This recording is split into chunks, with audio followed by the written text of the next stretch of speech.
Hello team, welcome to another ATP Geopolitics video with myself, Jonathan M.S. Pearce. This is a Ukraine war breaking news update. It's what's become a usual morning update considering the ceasefire negotiations or peace negotiations. Not quite sure what the objective is. Well, at some point there's got to be a ceasefire in order for full-on peace to break out, right? So yes, they are going to be negotiating the ceasefire among many other things. Right. So we'll rewind before going forward again, just to remind ourselves what the last port of call was with these negotiations. Just to let you know that Zelensky has now arrived in Albania today, where he will take part in the European Political Community Summit. So that's what his spokesperson has confirmed. So he's left Turkey, but his delegation is still there, busily negotiating as we speak. But remember, yesterday Zelensky said, if there's no ceasefire or meaningful outcomes, we will demand a powerful sanctions package against Russia, including from the US. The Ukrainian delegation will remain in Turkey until May the 16th, so that's today. Zelensky and Erdogan will head to Albania afterwards. They are there now in Albania. I had a big rant on the beginning of my military aid video last night because Trump was directly asked whether he was disappointed that Russia sent a third-tier delegation team. And he said, I'm not disappointed. Why would I be? We just took in $4 trillion and you're disappointed about a delegation. I know nothing about a delegation. I haven't even checked. So there are several things going on here that are not good for Ukraine. One, he's just not getting briefed on what's going on. He doesn't understand, or at least at this point, he didn't understand that there's a really low-level delegation going to, or having gone to Turkey on behalf of the Russians. And then he says, well, I'm not disappointed anyway. Why would I be? I've just made loads of money, effectively, is what he's saying. I've just made loads of money for the US, involved in $4 trillion worth of, I don't know, even that's highly controversial because he's talking about doing deals with a country that are many times their entire GDP. So it's like something doesn't make sense here. But anyway, just kind of dismissing Russia's contempt for negotiations, which is really problematic. Then he said, basically, I'm not disappointed Putin's not there as well. He said that before, that he wasn't disappointed that Putin wasn't there because, and this gives Putin an excuse for not being there because he said, I'm not there. So it's like, it's all right that Putin's there. I understand he's not there. Of course he's not going to be there because I'm not there. And I'm not worried it's a low-level delegation because we've just made $4 trillion doing deals in the Middle East. So, who cares? And he's just conflating two completely different things. Yeah, that's got nothing to do with the war in Ukraine. Anyway, so that's where we left it last night. Then today, Trump has said the world will be much safer in 2 to 3 weeks. He's also said, I will meet with Putin as soon as we can organize it. And again, what this does is it excuses any less than optimal outcome from these negotiations. He's essentially saying, it doesn't really matter what happens now because, as everyone knows, the main thing is that I get to meet with Putin. That's going to happen at some point in the next 2 to 3 weeks. The world will be a lot safer then. So really, we don't have to put any sanctions on Russia if a poor result comes out of Istanbul. Because, who can blame Russia for not wanting a full-on negotiated peace now? Because I'm not there, and they can only do that if I'm there. That's how I read the situation. Meanwhile, Marco Rubio has come out and said things that are more realistic and more accurate to what is actually going on. The level of team that was sent by the Russian side is certainly not indicative of one that's going to lead to a major breakthrough. I hope I'm wrong. I hope I'm 100% wrong. I hope tomorrow the news says they've agreed to a ceasefire. They've agreed to enter serious negotiations. But I'm just giving you my assessment, honestly. I don't think it's going to lead to that just because of the structure and how this is all played out. I think the next thing that has to happen here for there to be a breakthrough, if there's going to be one, is going to involve President Trump's direct involvement. And I believe the president shares my assessment. So he's done two things here. He's saying that's not good enough from Russia. But then he said, and the only thing that can work now is if Trump gets involved. What he doesn't say is that's not good enough from Russia, therefore we are going to hit them with sanctions. That was the understanding prior to the election in November. 2024, the US election. That was the understanding when Trump has been talking more bullishly about these situations, saying, look, whoever doesn't toe the party line here, whoever is not doing a good enough job at these negotiations, we're going to punish them. Ukraine with not giving them weapons and etc. Well, that's happening anyway. They're not giving Ukraine weapons, and we'll punish Russia with sanctions and weapons like they've never seen before. Well, that hasn't happened. So the US remains tough on Ukraine and remains exceptionally light on pressure on Russia. And even though you can tell Marco Rubio understands that Russia are taking a piss here, he then defers responsibility to Trump and excuses the US for not coming down heavy on Russia, essentially, because he says, well, the next thing is for Putin to meet Trump. So all of this stuff is kind of irrelevant. Phillips O'Brien said, it's only been 4 days since people were saying Trump was getting frustrated with Putin and was working with Europe to bring in sanctions. It was like saying Kiev would fall to the Russians in 3 days. It's like, oh, yeah, Kiev's going to fall to Russia in 3 days. It never happened. Oh, US are going to be really, really harsh on Russia if they don't play ball. No, it's never going to happen. It didn't happen, and it won't happen. But I want to be frank, I don't think we don't have high expectations of what will happen tomorrow. And frankly, at this point, I think it's abundantly clear that the only way we're going to have a breakthrough here is between President Trump and President Putin. It's going to require that level of engagement to have a breakthrough in this matter. I don't think anything productive is actually going to happen from this point forward until they engage in a very frank and direct conversation, which I know President Trump is willing to do. Do you think that moment is closer meeting between the two? Well, the president is impatient to end this war. And of course, the problem there is that Putin is a better negotiator than Trump. Putin will be able to manipulate Trump. That isn't like the only way there's going to be a breakthrough. He might as well be saying the only way that Putin's going to get his way more formally is if he directly discusses matters with Donald Trump. But again, this is an excuse not to come down heavy on Russia.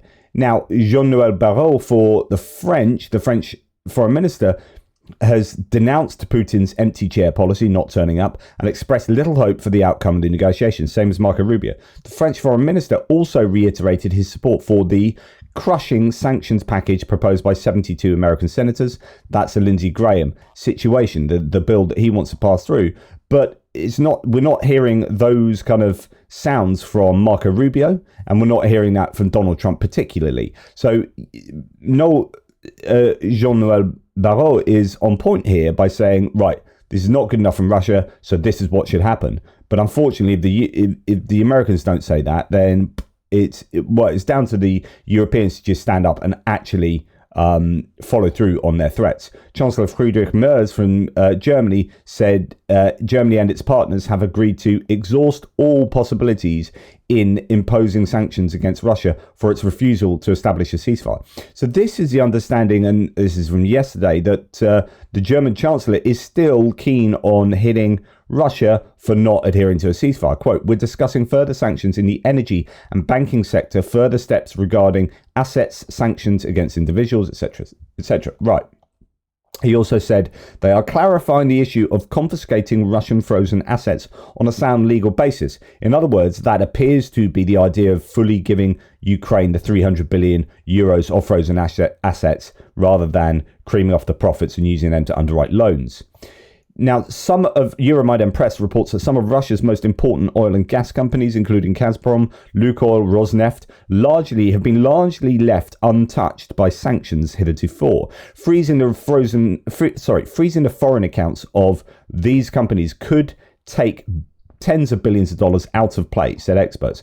Now, hopefully there's going to be pressure, and I presume this is what Friedrich Merz is talking about. Like, this is the next place to go, is hitting the energy sector in Russia in a way that it hasn't already been hit. You might think that with the 17th package of sanctions from the EU, that the energy sector would have already been hammered by the EU and indeed by the US, etc., but they haven't, because there are ramifications for hitting the energy sector in such a fundamental way, and it affects the global supply of hydrocarbons, which then can affect inflation. So they've been very careful to hit Russia in a very strategic, very, I guess, precise way previously. Well, this may then leave the only extra headroom here being hitting the Russians where it properly hurts, but there will be a degree of hurt for the rest of the world, I would have thought. But yeah, that's where we can expect those crushing sanctions to go next. Right. Then we're on to today now, more formally. So what's the arrangement for today? Well, Ukrainian and Russian delegations will meet in Istanbul at 12:30.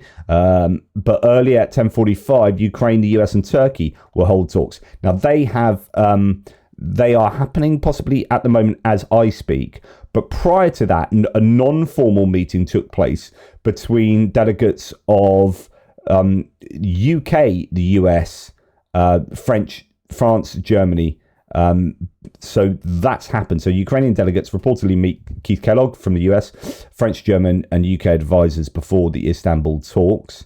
And Presidential Office Chief Andriy Yermak, Foreign Minister Andriy Sybiha and Defense Minister Rustem Umerov met with those aforementioned officials in Istanbul. Now, here we see evidence of them, getting together. This is after the meeting. I think that's Hakan Fidan? Is that his name? The Foreign Minister for Turkey. We've got Andriy Sybiha, Rustem Umerov, and I don't know, video from Istanbul after the Ukrainian delegation met with national security advisors from France, Germany, UK and US with Keith Kellogg. So that may not be, I don't know who that chappie is actually.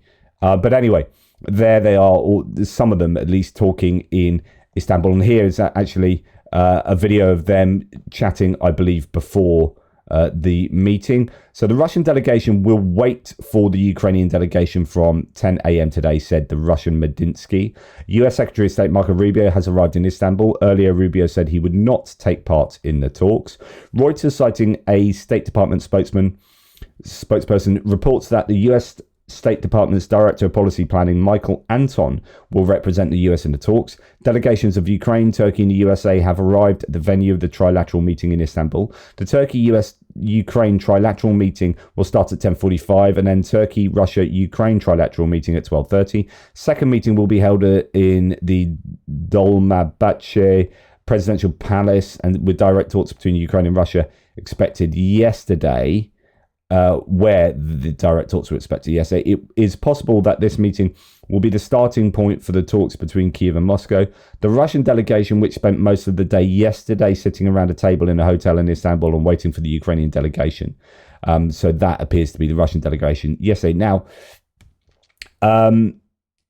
we are hearing that Steve Wickoff isn't there. I don't know if that's mentioned here. A trilateral meeting between Turkey, the US and Ukraine is underway now. US side includes Marco Rubio, Tom Barrack, Keith Kellogg. Notably, Wickoff is absent. And that's a good thing because I just don't think he's... So there was news that came out yesterday that Steve Wickoff, in order to prep for his job as envoy to, I don't know, everywhere and Mars and the moon and Jupiter, he was envoy to the Middle East and made envoy to Russia, and then has been the single person that, not just a point man, he's like literally the only human from outside of Russia that's going into these talks. Russia then provide a translator from their own bank of dodgy peeps, and then he gets to speak with Putin in Moscow, and he's being eaten alive. Well, they're saying, the news came out yesterday that his prep for his job was, watching Netflix documentaries on global politics. That's the training he has had. Oh, so you're in to meet with Putin, who's a former KGB agent, has been doing this for decades, right? And you're going to have a translator provided by the Kremlin. So what's your expertise? Oh, I play golf with Trump, so there is that. I'm a real estate mogul, and I've watched some documentaries on Netflix. Brilliant, excellent, go in then. Oh, good, you're going to be well done.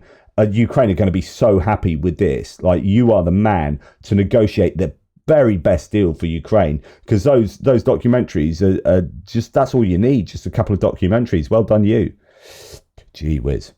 Russian delegation, though, has opposed US President presence, not the president, at direct talks with Ukraine, according to Russian media. The Turkish representative is also expected to leave after opening remarks. So actually that trilateral meeting might actually just be Ukraine and Russia.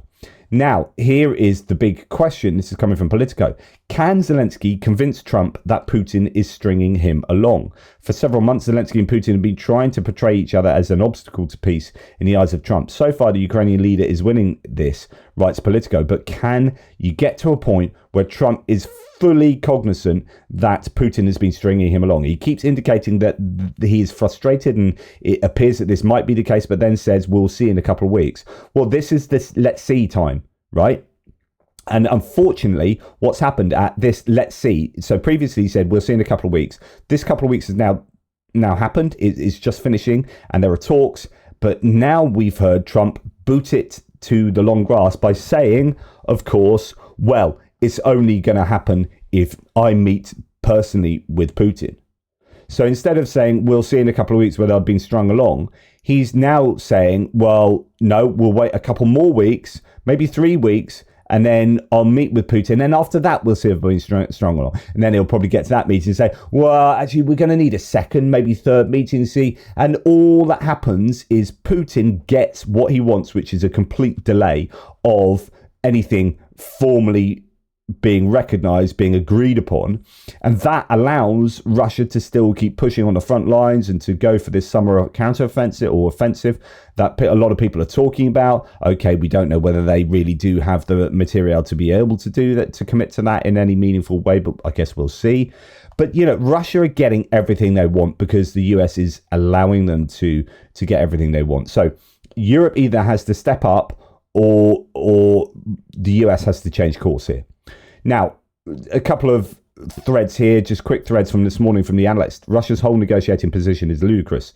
And that's sort of the point. The negotiating team laid out exactly what we expected them to. The exact same points they laid down in 2022. Regime change, surrender, army limits, no NATO. The Russians have no intention of stopping this war. They're getting ready for a summer offensive, and Ukraine is bracing itself for the inevitable attacks that will come. We all knew this is what would happen. It has. Ukraine continues to keep Trump on side and has to waste its time listening to a low-level team of Russian nobodies parrot their master. It's even more notable that Kremlin instructions internally were to play down the negotiations in state media. So it's not even made to be as big as it should be in Russian media, and say they were not at Putin's level, hence why he didn't go in person. He then goes on to say, and not a good result. Recently, the EU hit Russia with a list of another 120 tankers, the same list used by the UK. These are uninsured and generally unsafe elderly vessels are used to export oil. One, the Jaguar, registered in Gabon, was in international waters off Estonia yesterday. And of course, we know the video from inside the bridge clearly shows the Estonian patrol boat, helicopter, and some kind of twin engine plane. The radio in English demands a ship stop and anchor. A Russian-sounding voice is clearly heard in English telling the captain to carry on. He calls the Estonians clowns for getting too close. Someone else points out that out of nowhere, a Su-35, the Russian Air Force, has just appeared. It crossed Estonian airspace to get there. The Estonians backed off the tanker, by which time a pair of Polish Air Force NATO air policing MiG-29s are tailing the Su-35, which flies off. The tanker carried on its way to the terminal in St. Petersburg. There are a whole lot of wrong with this scenario. The Russian air transgression, the way the Estonians backed off, and the attempt to arrest the ship in international waters, the fact it got away with it, it's not a good look for Western enforcement. So, you know, when you're looking at, the reason I added that at the end, when you're looking at these sanctions being added on and Friedrich Merz talking, you know, very a tough game, potentially, you know, with headroom for these extra sanctions, you then look, well, here's a chance to show your teeth, Europe, and the Russians got the better of you.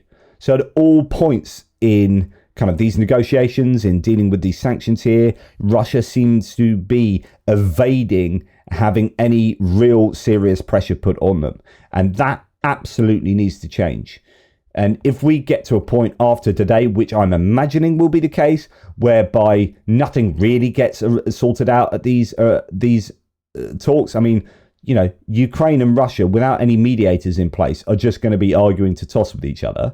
And then you're going to have Trump go, well, look, I told you the only thing that could happen is a meeting with me and Putin, just that gives another 3 weeks for Russia not to have any ramifications, not to have any consequences.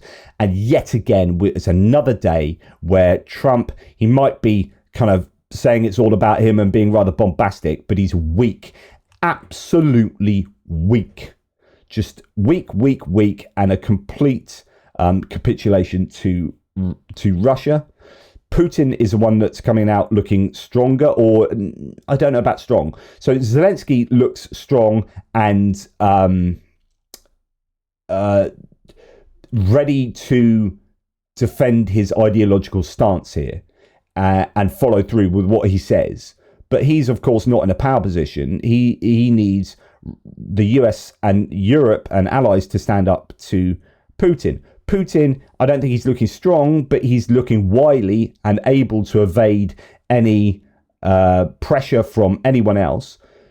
Zelensky's standing there strong, and Trump is weak, and the EU and Europe more generally are looking weak because they are, their activity is contingent upon the US and contingent upon Trump. If Trump's weak, they look weak. They need to stand away from Trump and away from the US and carve their own path here. But of course, the problem then is that will piss the US off even more, and they'll say, right, you're on your own, we're nothing to do with this. But then the argument goes for some people that actually we need that. We don't need the US being involved at all anymore. Yeah, okay, that we won't get any military aid and further sanctions on Russia and military aid for Ukraine, but fine, you're actually being more counterproductive than you are useful. And that's kind of where we're at the moment. Not hugely different from yesterday, but a few developments added on there in terms of the negotiations. Anyway, that's enough from me. Take care, guys, and I'll speak to you soon. Let me know what you think, of course.